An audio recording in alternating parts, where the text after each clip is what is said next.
nice to meet you. Start with, could you tell us a little about what exactly does your work involve? Be layman term thing because all right, no problem. Because I don't know, if you give me technical stuff, I'll be like No problem.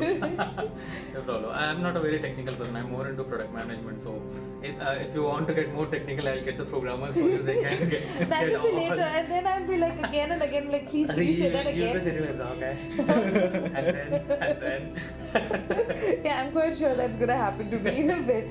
So tell me in layman terms, what does it involve being a manager? As a senior product manager, what happens here is right now I'm the guy who's handling all the products out here, and when it comes to taking the final decisions about the product, like what kind of design needs to go into the game, what are the how does a game need to function, what does the user need to see. The final decision for all that needs to be made by me. So I'm the final decision maker for all the games that are out there, and yes, of course, I have to make sure that my game is making money. That is my end goal. Okay. So other than that, I have to handle programmers, artists, testing team, backend. So these are all individual nodes. As a product manager, I'll have to handle all these things together and deliver the product out into the market. Okay, so when you say how does a game make money? See, there are two types of games. There are one kind of game which actually you sell it outright. Say that this game, you can buy this game for $2. That is out in the market. These are the premium games. And then right now the fad is freemium games, wherein you give the game out for free. You will have some amount of coins or some kind of energy to play this game, and you can continue playing it for free as well. So, but then again, in the game you will have option to actually buy stuff inside the game with actual real money. So that is how these free games make money. So rather than making that upfront payment of $2, the premium games make more money because it's kind of a continuous revenue that keeps coming.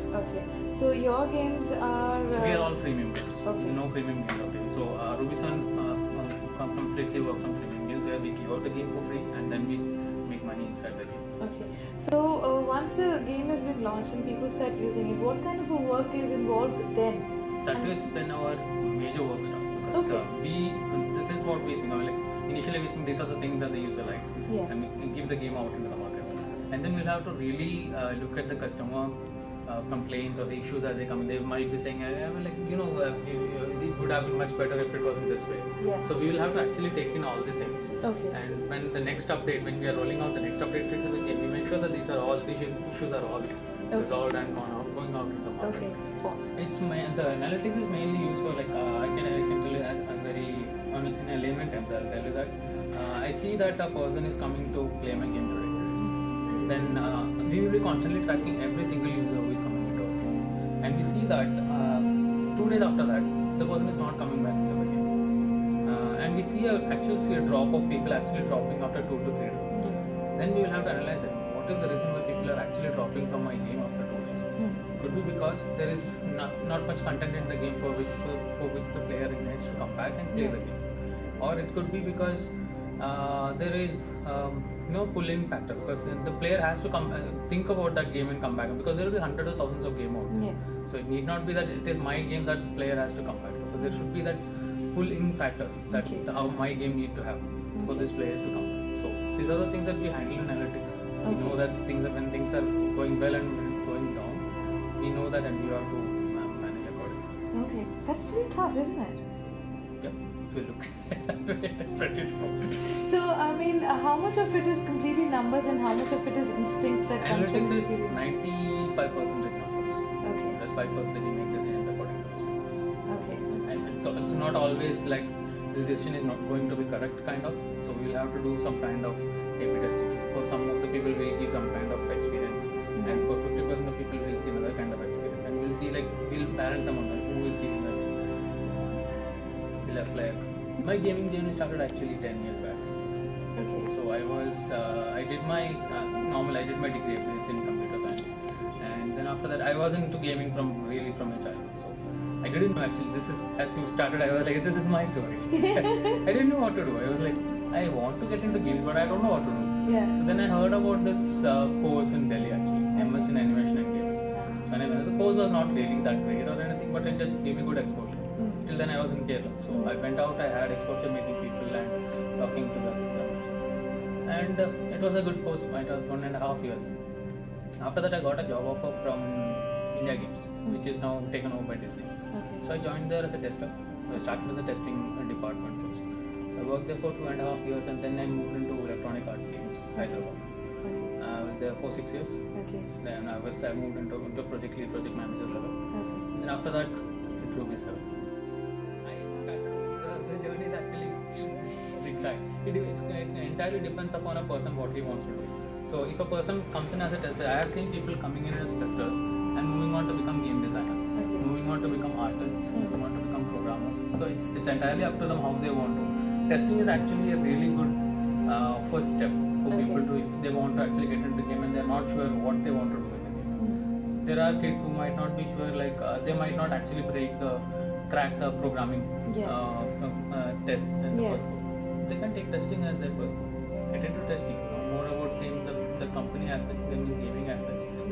Then go for programming, for artist or sound design, anything. There are a lot of opportunities. The sound design also? Yeah, sounds play a huge importance in games. Okay.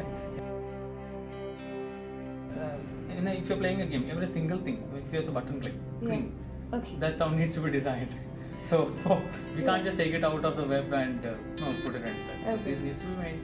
And if it's a bigger game, the background music needs to be made. For each action you need to be. If it's an action game, the bullets, the firing of the bullets, everything needs to be designed by the sound. Nothing like that. If you're a programmer you have to be good in math and physics to be getting into the game. So but other than that, what else? Other than that, there is no specific route as such that people need to follow to get into gaming.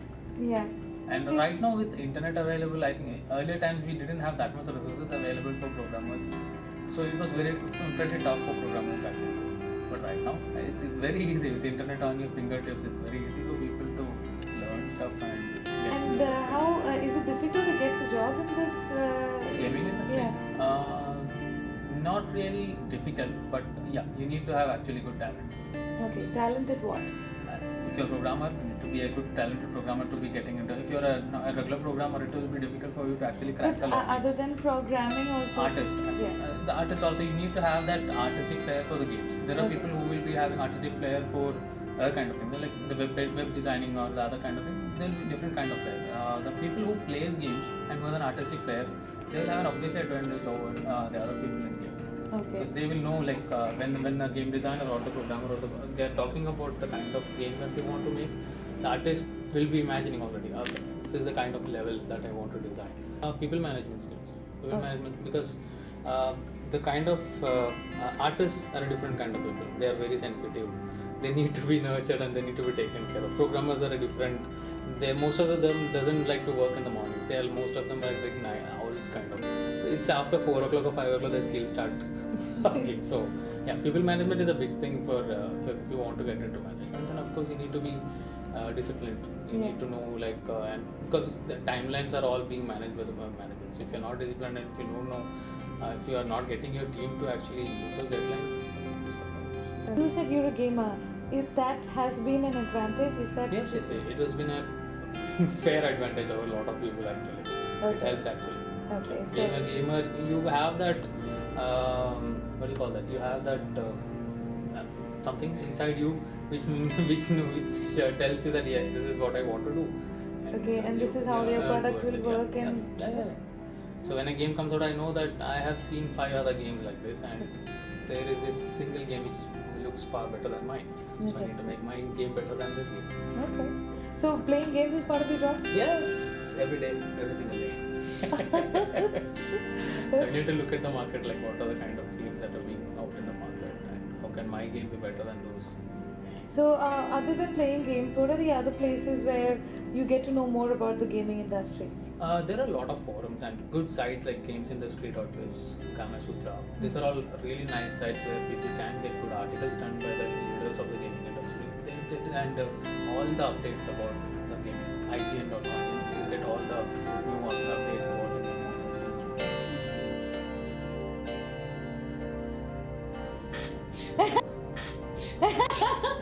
Seriously, I have, and most of my fans is from the children. They tell them that I'm in the game. Uncle, can I get a gaming CD the next time I come back? It doesn't work like that. So the kids are like, it's like there is a full of games.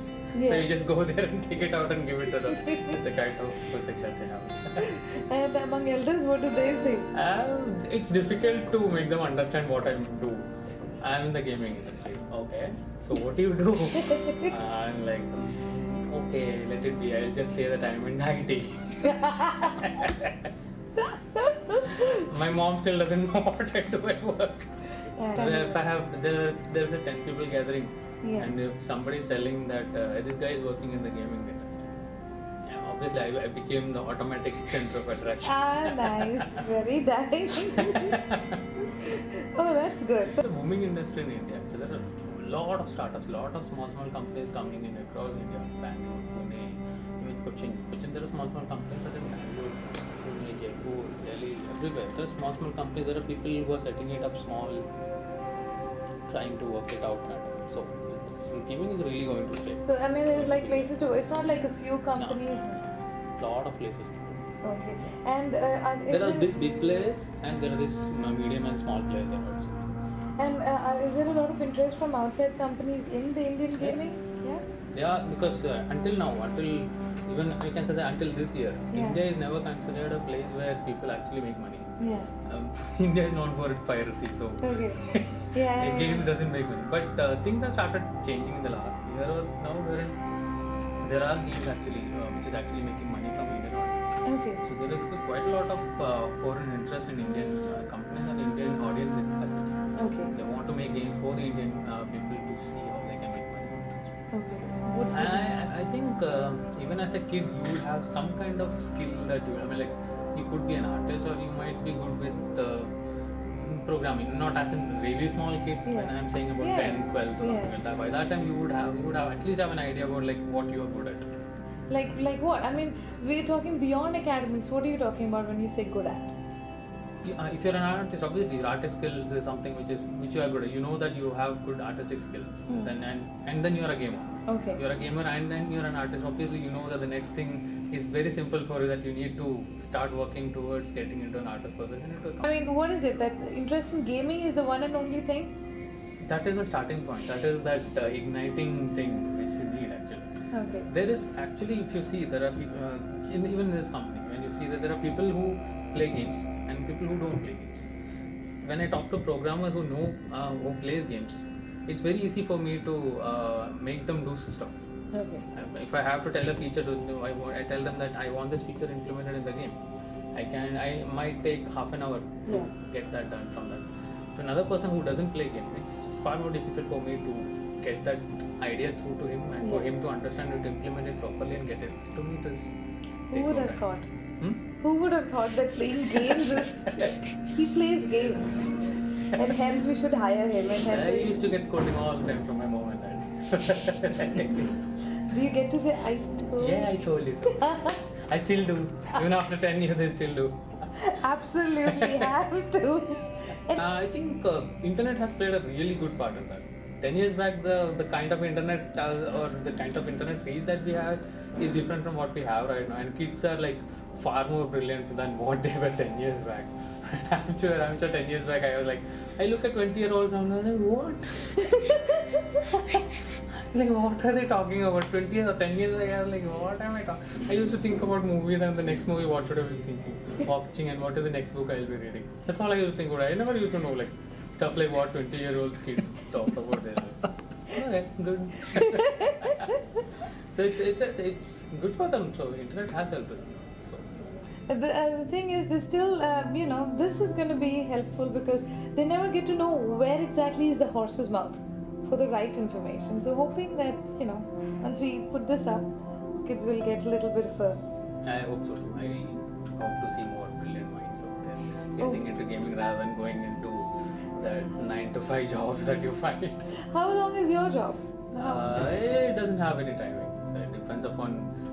obviously, we have deliverables and even if it's gaming, it has deliverables and everything. So depends. Sometimes I'll be coming in at 9 and going back at 6 o'clock. Sometimes I'll be coming in at 10 o'clock and going back at 8 o'clock.